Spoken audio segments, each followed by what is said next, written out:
Chapter 9. Dead Clam and Carry On. The Doctor, Romana, Professor Lou Halberd, Nathan Ivon PI, and Timmy Cowley all sat in the observation lounge of the A-36 airship of the Imperial Space Service. They had gathered there for breakfast after departing Hung Area and its triple moons, bound for Cairo. "I must say," the Doctor piped up, "and I'm hardly given to bestowing unearned praise, but I'm most impressed with your diplomatic prowess, Lou, to have persuaded the good captain to allow us back on board."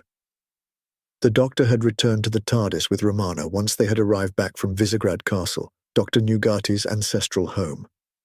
Safely in their time machine, the Doctor had either repaired his torn and bloodied suit and shirt, or somehow replaced them. Romana could not say which, as she had not paid close enough attention. In all fairness, she had been distracted setting up the TARDIS's medical bay in order to hasten the healing of the Doctor's many bite wounds. Both Romana and the TARDIS had done their work well. There were almost no signs of the wounds now, save a little reddening of the skin in those areas, almost like new bruises. Lou smirked a little at the Doctor's assessment of her negotiating skills. "I can hardly claim diplomacy as one of my strengths," she confessed. "I think it's fairer to say I applied a sledgehammer to the walnut of Captain Povey." The Doctor raised an eyebrow. "Oh, really? How so?" Lou's smirk became a broad grin. "I did a complete end run around our dear captain and telecommed the Admiralty directly. I used the clout of Sir Arthur's name to nobble the right top brass. Once I'd fully apprised them of the dangers to the Empire we'd already seen, and in some cases dealt with, then moved on to the nebulous but no less terrifying potential future threats, they felt they had no option but to send us on our way. And once they contacted Captain Povey, he had no option either." Romana raised her eyebrows. "I can't imagine that left him in a particularly good mood," she observed. Lou nodded vigorously. "I'd say he hates our guts." Now Nathan Ivon's investigative curiosity kicked in. "So, what did you find on Hung Area, Doctor? You look like you've been through the mill a bit. Did you fall down some stairs?" The Doctor gave a secret smile. "Let's just say we engaged in some traditional Hungarian folk dancing, which proved a trifle more vigorous than expected." "But what about Nugati?" Nathan pressed. Here the Doctor sighed. "Ah, well, it seems your fiery Phoenix friend failed to stop the mischievous medic. We found evidence of him using another sarcophagus, identical to the one in the Albion Imperial Museum.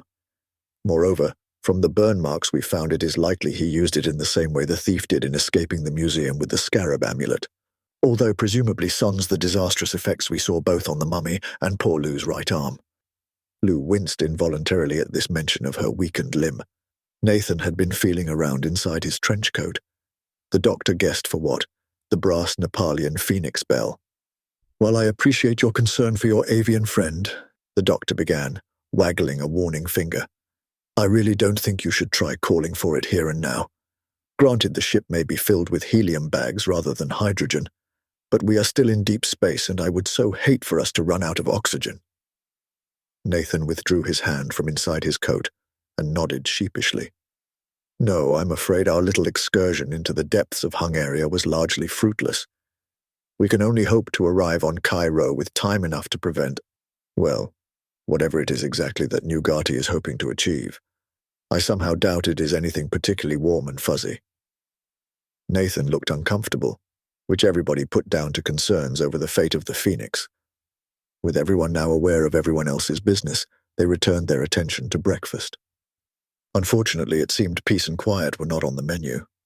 A loud and raucous klaxon blared out twice from the tannoy system.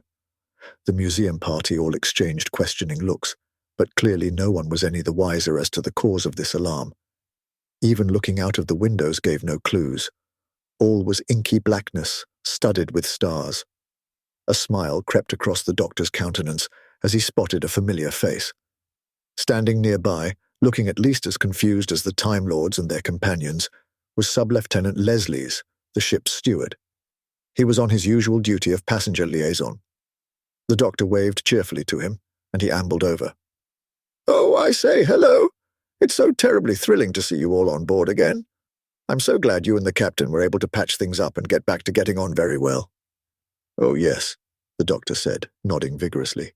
"Very well indeed. But we were wondering if you could tell us what the siren was." The question appeared to throw Philip Leslies. His smile dropped, replaced by a look of embarrassment. "Oh, I see. I mean, I know I really ought to know all these ship's signal thingies, but that one was a little unusual. I don't think we use it very often. I'm so terribly sorry I can't be more helpful." The doctor stood up and clapped him on the shoulder.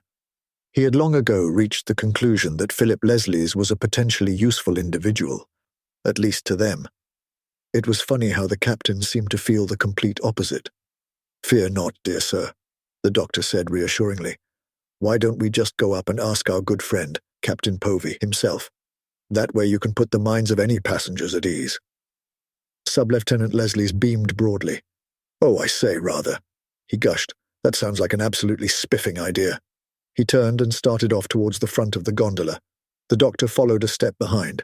As he did so, he gesticulated wildly but silently for his companions to follow. Philip Leslies quickly reached the door to the flight deck, just past the metal steps leading to the main body of the ship. He unlocked and opened the door and passed through, not bothering to close it behind him. The doctor and the others accepted the invitation and also entered. After traversing 5 yards of narrow corridor, the wider expanse of the bridge opened up before them. It was glazed in a similar fashion to the observation lounge. Only here the canted windows wrapped entirely around the front of the gondola, giving at least 180 degrees of view in the plane of the flight deck. The probable cause of the klaxon became immediately obvious to all but the most unobservant. Staring through the front window, most of the view was the expected starry blackness. Dead ahead and growing steadily larger was a gash in space itself. At this distance it looked like a blinding white vertical tear, although there was something off about that light. The edges of the gash were ragged, the tear itself being widest at its center and tapering to points at either end. "The clam of death!" This muttered cry came from 1 or 2 crew members manning the controls. The klaxon had obviously been a collision alarm. "Left hand down a bit," Sub-Lieutenant Leslies said calmly in the direction of the helmsman. Standing between Leslies and the helmsman was Captain Povey. Upon hearing the voice of the ship's steward, he spun around and glared furiously at him. "What the hell are you doing here?" he yelled. Then his eyes widened as he spotted his steward's entourage. "Why am I surprised?" he barked at the hapless officer. "Your one job is to keep the passengers happy, content, and, if we're very lucky, safe. Instead, you bring half of them onto the bridge during an emergency, and probably the most dangerous passengers at that. Congratulations, Leslies. An absolutely outstanding job." Sub-Lieutenant Leslies, missing the sarcasm, beamed proudly. The doctor stepped between him and the captain. "My good captain, I know we haven't always seen eye to eye in the past, but even you must see we can be of some service here. We are, after all, at least Romana and I, members of the Xeron Space Flight Safety Commission." As he said this, the doctor flipped open his psychic paper and flashed it at the captain. Once more the helmsman muttered, "The clam of death," under his breath. "Steady as she goes," Sub-Lieutenant Leslies told him in a calm and reassuring tone. The captain's attention snapped away from the doctor and back to his steward. "No, Sub-Lieutenant, not steady as she goes. That's precisely what we don't want." Now, Captain," the doctor said, patting the air in front of him. "I can see this is a dangerous situation. I think Romana and I have seen something like this before.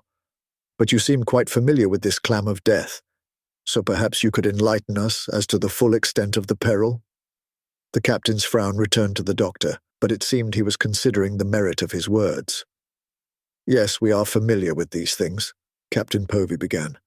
Although I understood from conversations with alien astronauts they were a phenomenon unheard of outside Terra Cognita. I suppose they could best be described as spatial anomalies. Certainly we have limited knowledge of the physics behind them. What we do know is that they tend to draw in any ships whose courses pass through them, to be lost forever. Very occasionally there is another ship close enough to see such a wrecking. Then there are the very rare occasions where a ship has just grazed one of these clams of death. But why not simply deploy the foremost cavorite panels and repel away from it gravitationally? Romana interjected. From the looks of it, it seems quite energetic. Surely it must have quite some gravitational field. The captain shook his head. By all the laws of physics, you'd have thought so, wouldn't you? Unfortunately, those things seem to defy the normal laws of our universe. The doctor frowned. Almost as if they were not of our universe at all, he noted grimly. Tell me, Captain, how were these grazing contacts with a clam achieved? And what were the results? Captain Povey looked bleak. Some of the ships were fortunate enough to have other large gravitational bodies nearby, a planet, a moon, even a large asteroid. They were able to divert their course just enough to avoid entering the anomaly completely, but unfortunately made contact with the rift, even if only for a few seconds.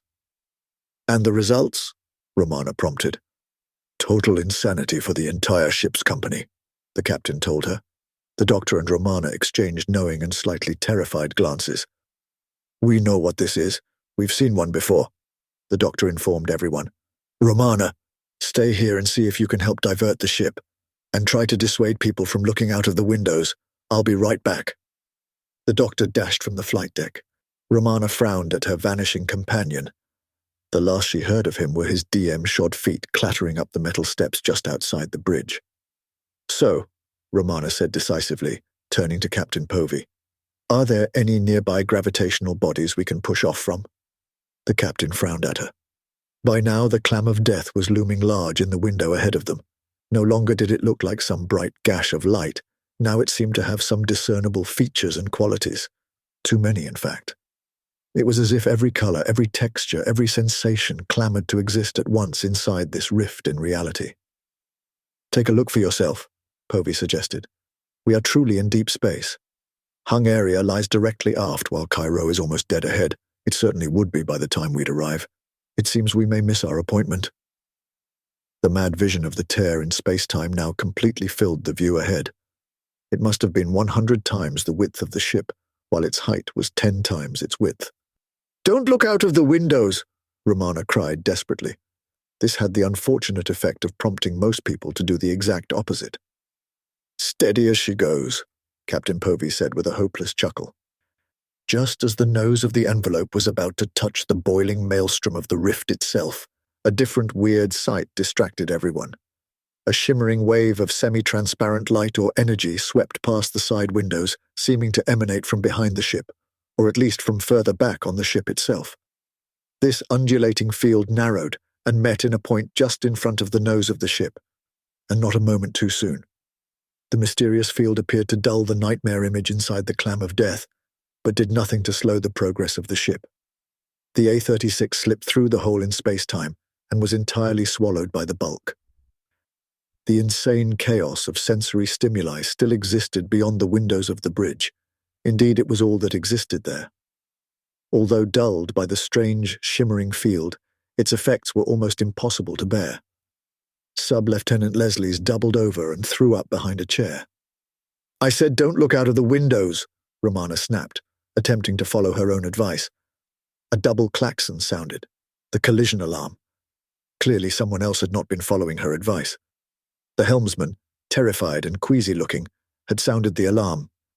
The doctor reappeared and joined the others, looking out painfully dead ahead. It's a ship, or a space station, Captain Povey exclaimed. Outside of space and time, Romana noted. The doctor frowned, as perplexed as she. It certainly looks that way, he agreed. The question is, was it drawn in from somewhere in our universe, or indeed any other universe by accident? Or even more intriguing, was it placed here by design? Romana nodded. Well, whether by accident or design, it does seem the collision alarm was unnecessary. Something has arrested our forward momentum, and we appear to be holding fixed relative positions. I'd guess 300 or 400 yards off the bow, assuming such measures have any meaning here, she observed. The doctor nodded. At least it gives us something to look at, besides this sickening sea of chaos, he said, waggling a significant eyebrow at Romana. She, in turn, rolled her eyes. Captain Povey frowned in their pointless chit-chat. It's a damn shame we can't get aboard, he snapped. If they were here by design, they might have a means of leaving this damn place. The doctor and Romana were surprised by the captain's perspicacity. You know, you might have something there, the doctor told him. We'll be right back. With these final words, the doctor tugged Romana's arm, and they started towards the bridge exit. The doctor paused and looked back over his shoulder. Oh, and don't go anywhere, he added with a grin. The Time Lords caught an exasperated "Pah!" from the captain as they left. They mounted the stairs to the main envelope of the airship, where the helium bags for easy atmospheric travel, cargo and supplies were stored. Here, a central gangway ran the length of the ship from prow to stern. The absence of windows made it far more pleasant than the bridge. Do you think we should have told everyone to come up here? Romana asked, as the doctor led them towards the middle of the ship. Oh, I'm sure they'll think of it eventually if it's necessary, he said dismissively. They now stopped in front of the wire-framed cargo pen containing the TARDIS. The doctor graciously invited Romana to enter first, which she duly did. As they descended the stairs to the main console, a familiar voice chirped up to them. Master, mistress, is the ship out of danger?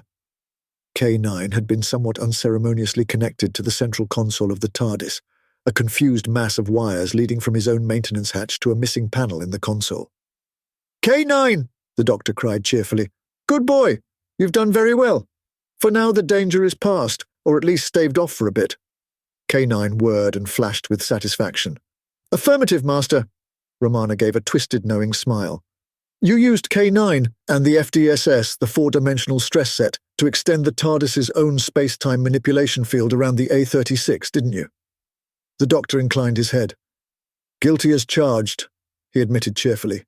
The TARDIS may not be able to travel in time and space right now, at least not within the bulk-infested Upsilon Orionis system. But its fields still function and can still protect the TARDIS, and by extension, the Albion vessel too. Of course, although we are no longer in the Upsilon Orionis system, the situation has hardly improved in terms of bulk disruption to the TARDIS, unfortunately. No surprise there, Romana agreed. Then she frowned as a thought struck her. And yet I feel you do intend for us to go somewhere, yes? The doctor nodded. I have an idea. Let me know what you think. Always happy to oblige there, Romana noted. The doctor chuckled. Of course.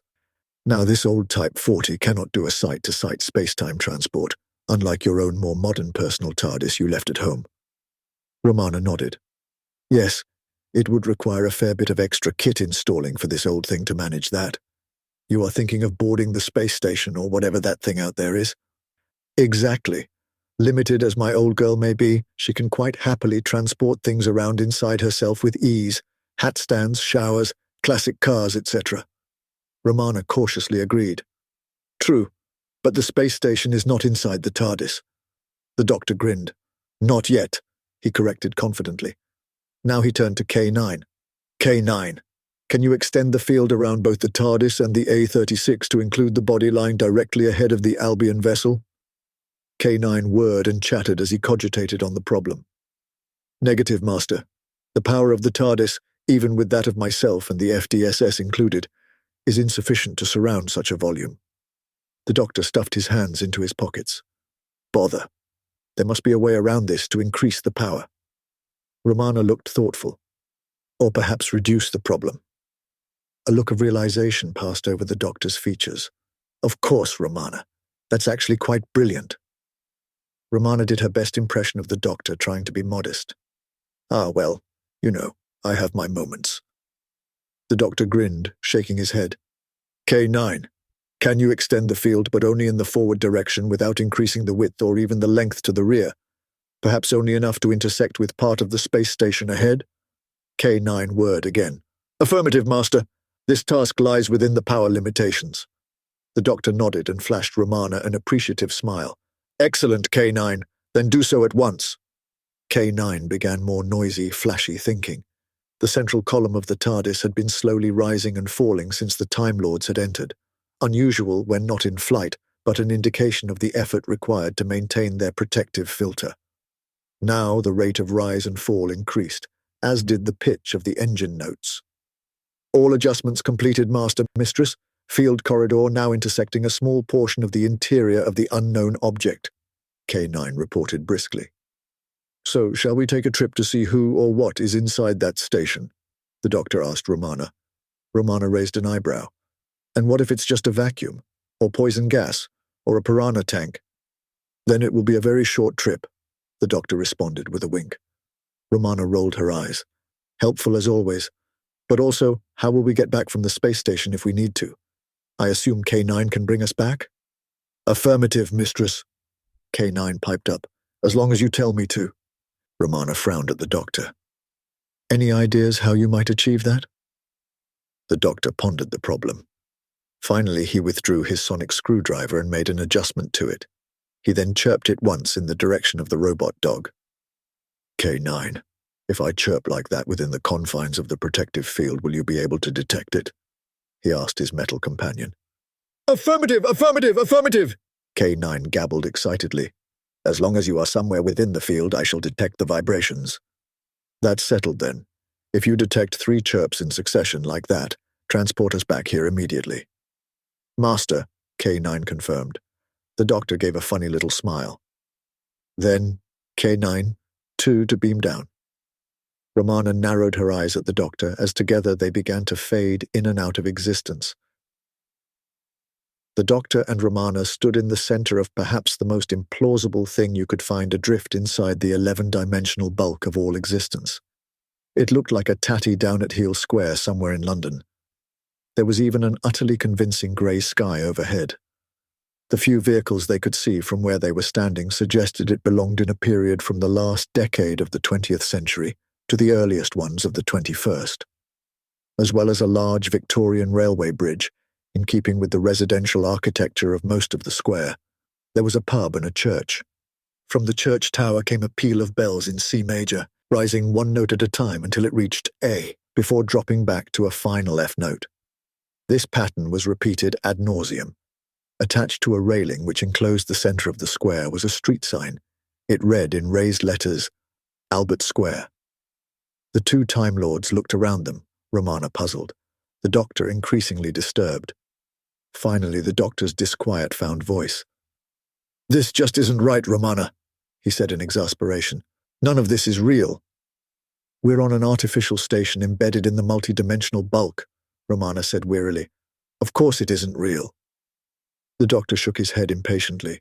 That's not what I mean. I know this place and time very well indeed. I know the area around here and I know the people. Someone has gone to a great deal of trouble to get the setting exactly right. You can actually smell the faint odor of stale rats' droppings rising from the air bricks in the wall here. It's spot on, picture perfect. Romana frowned. Then what's the problem? It's the people, the doctor cried. They're all wrong, they're not real. As Romana gazed about them, there did seem an awful lot of people dotted around the square. Many seemed to be in pairs, but Romana still could not identify the problem. It all looks like perfectly normal human activity to me. I won't count this against you, by the way. We still haven't actually seen a human in the Upsilon Orionis system, since we're not actually in that system right now. The doctor looked both flustered and annoyed. Well, thank you. But it was not the mere presence of humans which caused me concern. It was their unnatural distribution. What on earth do you mean? Romana was serious but could not resist the slight dig. There are too many different people and pairings here. Too many different origins and preferences. It just flies in the face of probability and statistics. It is not representative of London. Go on, Romana said, becoming curious. The doctor threw up his hands impatiently, then pointed to a nearby couple. Okay, those 2, for example. To judge from the dress of the man on the right, I would say he is of Ghanaian origin. The man on the left seems to be Hong Kong Chinese. From the way they are holding hands, they appear to be a couple. Romana waggled her head. I bow to your superior knowledge of humans, but I dare say you're correct. But what's wrong with that? The doctor's eyes flared in frustration. Nothing. There's nothing wrong with that, per se, but look over there. Romana followed his extended finger. The two nuns kissing? No, he said impatiently. Behind them. There. Oh yes, Romana said with some surprise. Another Ghanaian Hong Kong same-sex couple. What are the chances of that? The doctor raised his hands over his head. Exactly my point.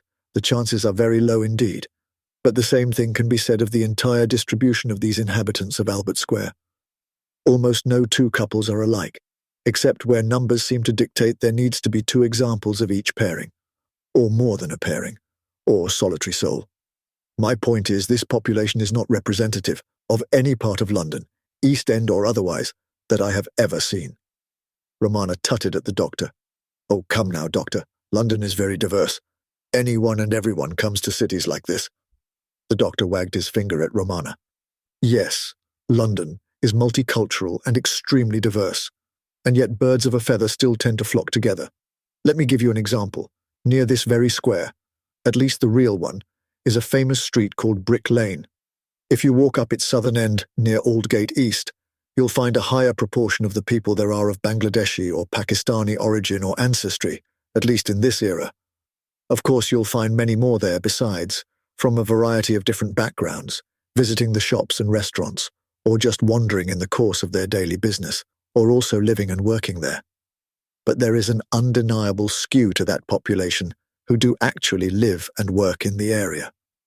Move further north on Brick Lane and you'll acquire a new bias in the population distribution. People in strange, outlandish costumes and headgear, often muttering to themselves or bobbing their heads in strange fashions, replete with abundant and carefully coiffured facial hair. Romana looked suspicious, even trepidatious of the direction of the doctor's description. And who might they be?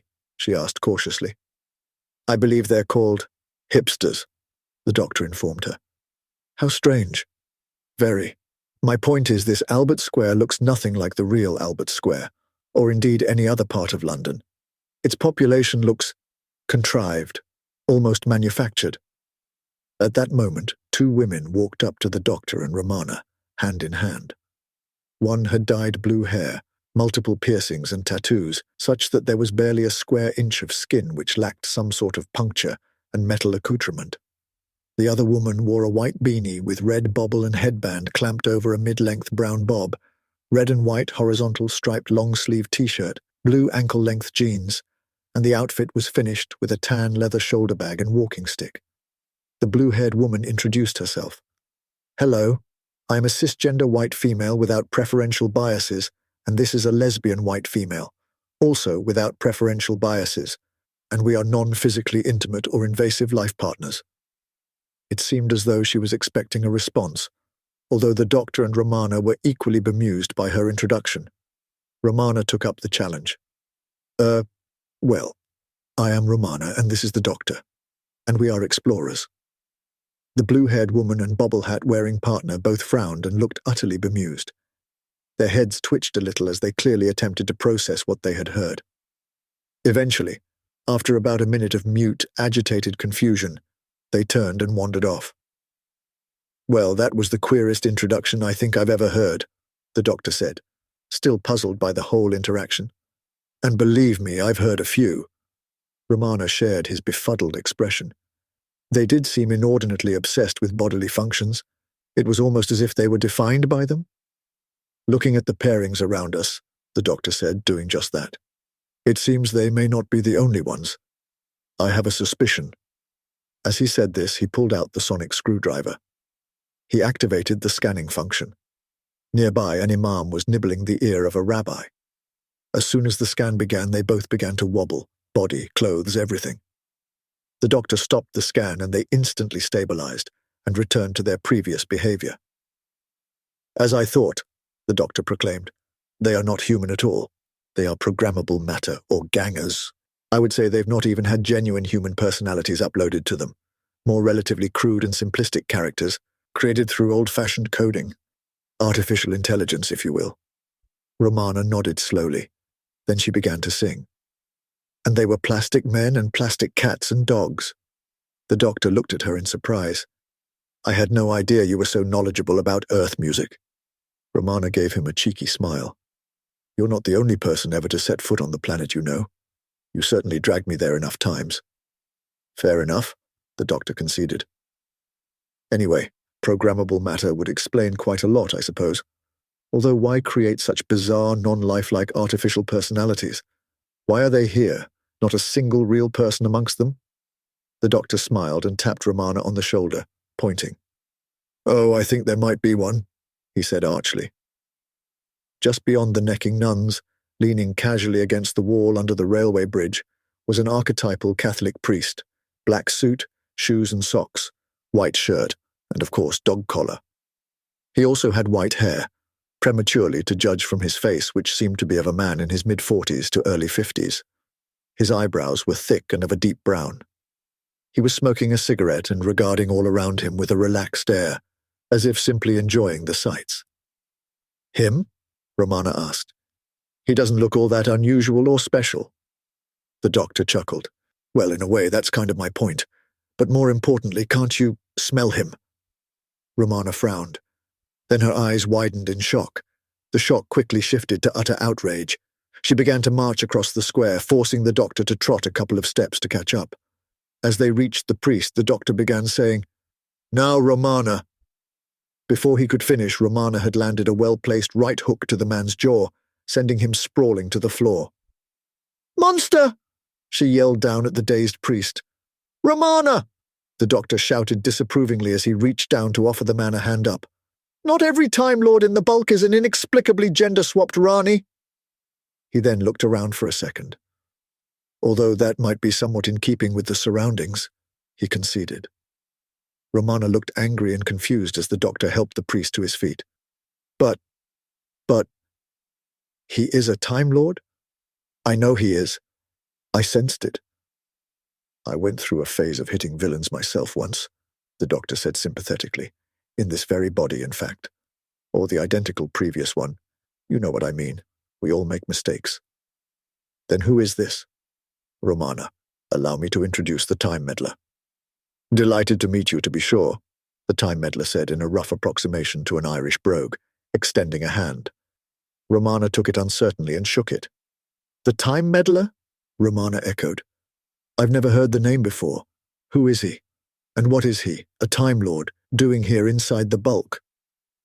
I am a devotee of Earth history, the Time Meddler replied, and I'm just conducting a harmless little simulation here, just trying to make the perfect society. The doctor chuckled. Yes, well, I won't deny the Time Meddler might have had some very good intentions, at least on some level. But you know the path they tend to pave. Please explain, Romana requested. Well, the first time we met was a very long time ago, another age, and I was a much, much younger Time Lord. I prevented him from blowing up the fleet of Harold Hardrada, and thereby changing the entire history of the world. Improving the entire history of the world, the Time Meddler corrected.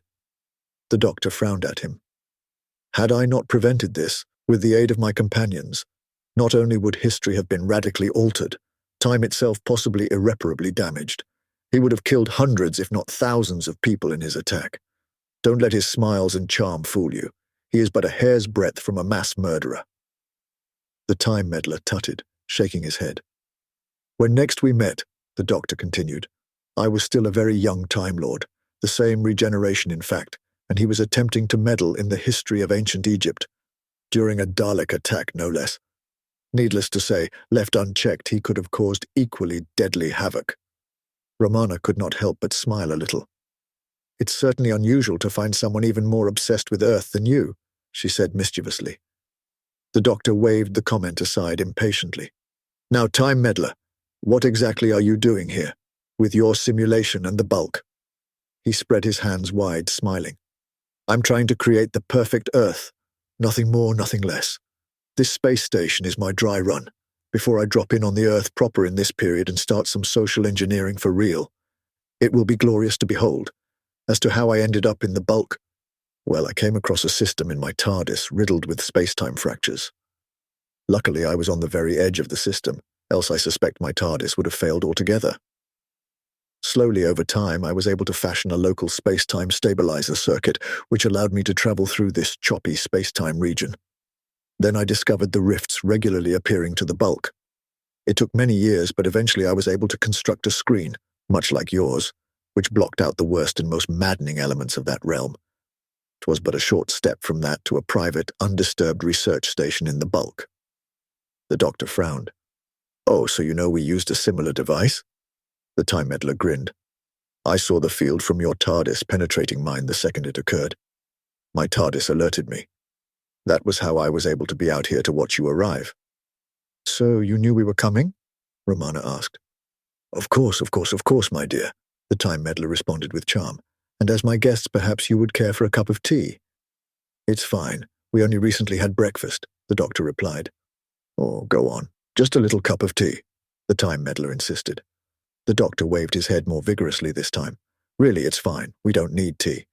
Oh, go on now. You must. Go on, go on, go on, go on. Yes, okay, the doctor snapped. They were led a little further along the wall under the bridge to a battered vending machine. The doctor and Romana looked at it dubiously. The Time Meddler saw their apprehension. No, don't let the looks deceive you. It makes the best cup of tea in the galaxy. My own recipe, of course, he finished with a wink. Without inserting any money, he pressed a button on the front of the device. After a second of whirring, a small plastic cup appeared in the dispenser. He handed it to the doctor. Cautiously, the doctor sipped it and grimaced. Quite remarkable, he said, his face contorted by the flavor. It tastes almost but not quite entirely unlike tea. What does it have in it? The Time Meddler looked quite taken aback by the doctor's critical assessment. What are you talking about? It's perfect. It has, in exactly matching proportions, black tea, green tea, mint, chrysanthemum, rooibos, sage, nettle, chamomile, ginger, and rosehip. The doctor frowned. It sounds more like an infusion than tea, he observed. A tinfusion, perhaps? Romana offered. The doctor nodded approvingly at her. Yes, indeed, it's remarkable, given how much nature and calculation has been heaped into it, just how artificial and unbalanced it actually tastes. The Time Meddler looked furious. You're just tasting it wrong, he yelled at the other two Time Lords. It's perfectly balanced, with every flavor equally represented. You just have to learn how to taste it right. Here his voice lowered and became more sinister. And learn you shall, because it's all you'll have to drink as you remain here as my guests. My TARDIS is blocking all outgoing signals from this station. There'll be no calling for help for you two. My TARDIS can push itself, and the station, in and out of the bulk at will, using my space-time stabilization circuit. But I'm guessing you and your ship cannot. Even if you somehow get back to it, you're going to be my guests for quite some time to come. With that, he spun on his heels and marched off into the crowded Albert Square. Romana turned to the doctor. He is quite mad, isn't he? She said. The doctor nodded. Not my cup of tea, no. He is, as the Cockneys might say, balmy. Not that I've seen any Cockneys so far in this Albert Square. Oh, I'm sure there must be one. Everyone has a place here, Romana said, teasing. Even us, it seems, the doctor responded. He withdrew the sonic screwdriver and chirped it 3 times. Nothing happened. He wasn't lying about blocking signals, he said glumly. We have to find his TARDIS. Switch off the jamming, Romana said determinedly. And steal the space-time stabilization circuit, the doctor added with a wink. Romana nodded. And kill 2 birds with 1 stone, help us and the A-36 escape, and possibly prevent whatever he has planned for the Earth. So, where to begin? You found his TARDIS before, I assume? Any ideas? Well, the first time he had either set his chameleon circuit to a church altar, or his TARDIS was actually inside an altar. I suppose we could try the church, the doctor suggested. Together they walked towards it. By now the bells had stopped chiming. As they approached, they heard quite different sounds. It was as if at least a dozen different songs were being sung or played simultaneously, each with equal intensity. It was utterly impossible to make sense of any individual within the mix, a mix which was itself the complete antithesis of melody. On second thoughts, let's not go to this church, the doctor said as he led Romana away. It is a silly place. Staring once more at the center of Albert Square, they cast about for further inspiration. Wherever he has it hidden, it is likely to have a door or door-like panel for an entrance, the doctor mused, although not necessarily, I suppose, and we're somewhat spoilt for choice when it comes to doors. Romana nodded thoughtfully. but her attention had been caught by something else. "Doctor, do you remember when you lectured me on postboxes, back when we first arrived on Albia?" The doctor sighed. "I'm sorry I compounded my error in bringing us here with additional tedium," he said wearily. Romana shook her head. No, that's not why I mentioned it. The postbox over there, the one with VR engraved on it. Does it look right to you?" The doctor gave it a cursory examination. "Victoria Regina," he said matter-of-factly. "Right age, right position, exactly as it should be if we were in the real Albert Square." Romana nodded. "Okay, but shouldn't there be somewhere to put the letters through?" she asked, frowning. The doctor examined it again, squinting. "Why, yes, of course there should," he said, increasingly puzzled. "Someone has put a plate over it. That usually happens when a postbox is out of commission for some reason." They walked over to give it a closer look. There was indeed a tatty, out-of-order sticker plastered on the front panel. "Out of order until July 2040. There's no way this would be out of commission for that length of time," the doctor cried. He once more extracted his sonic screwdriver, and this time aimed it at the lock on the postbox's access hatch. There was a click, and the door swung open a tiny portion. Opening it fully, the doctor and Romana gasped at what they saw.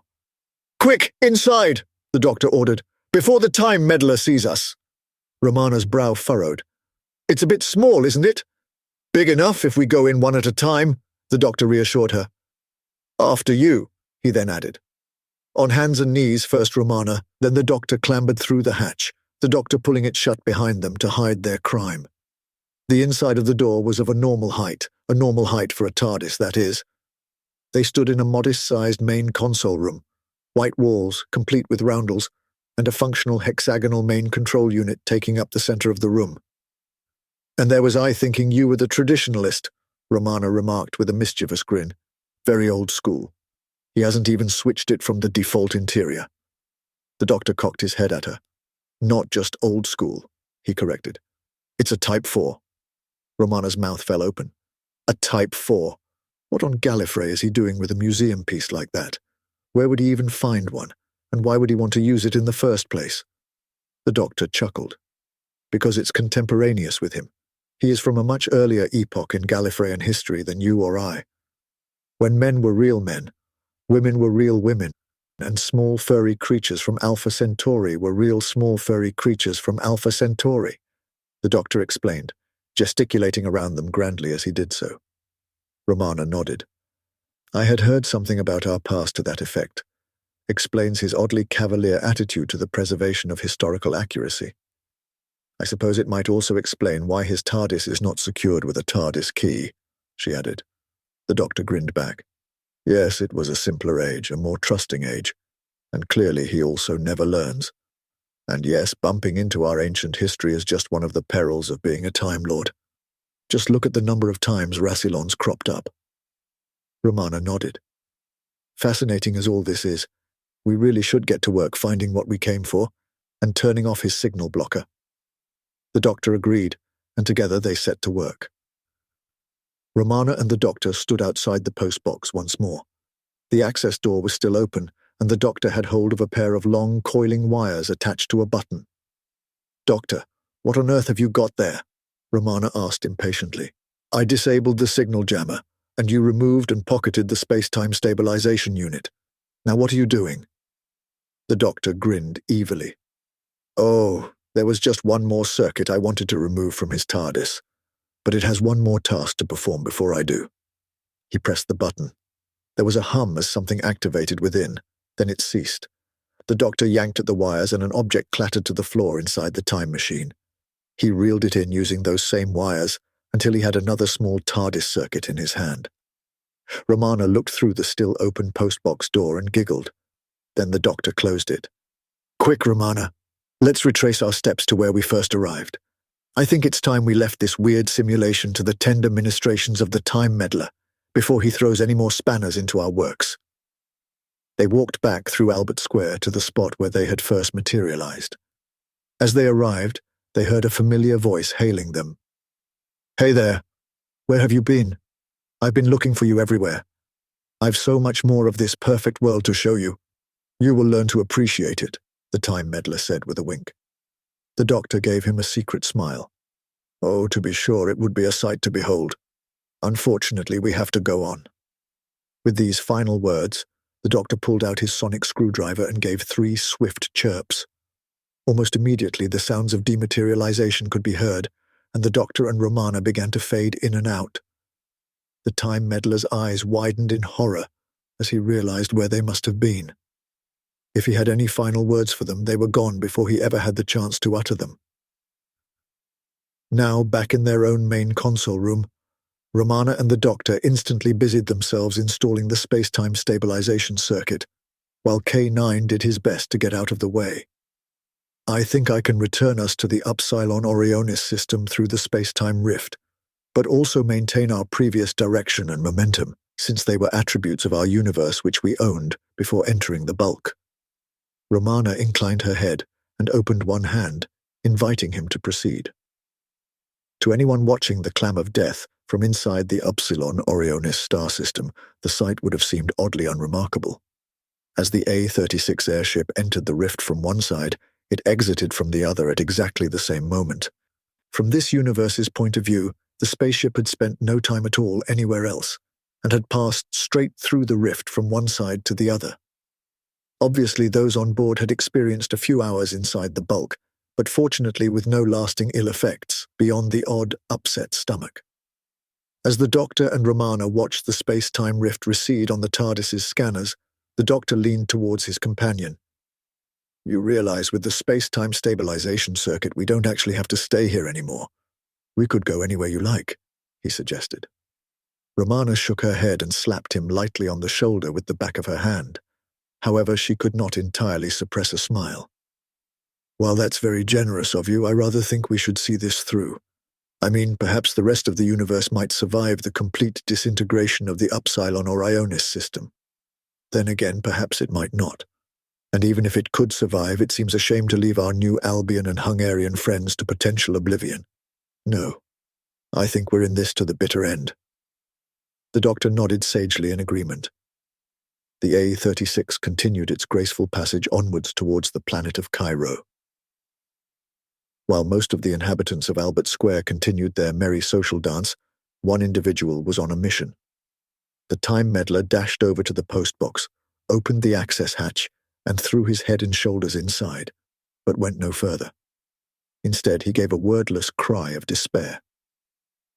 Inside the TARDIS, the interior of the door was now the same size as the exterior.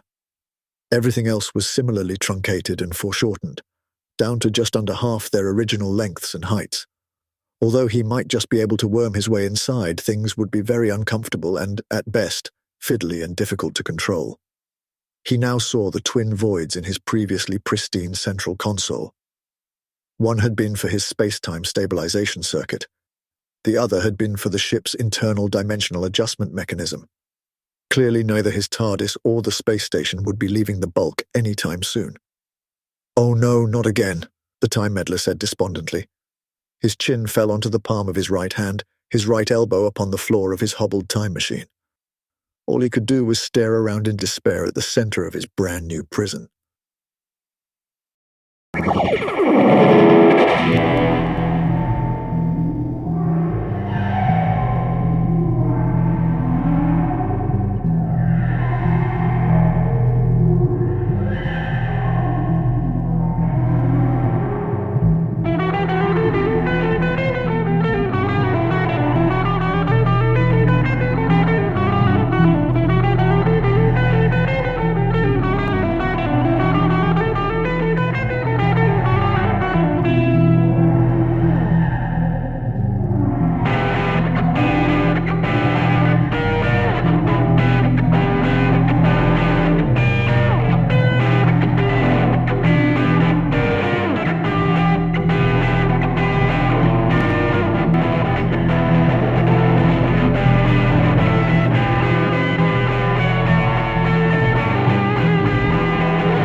Masters, mistresses, the Doctor requires materials in order to maintain the TARDIS and ensure continued functionality. He similarly requires carbon-based comestibles to sustain his own biological functions and existence.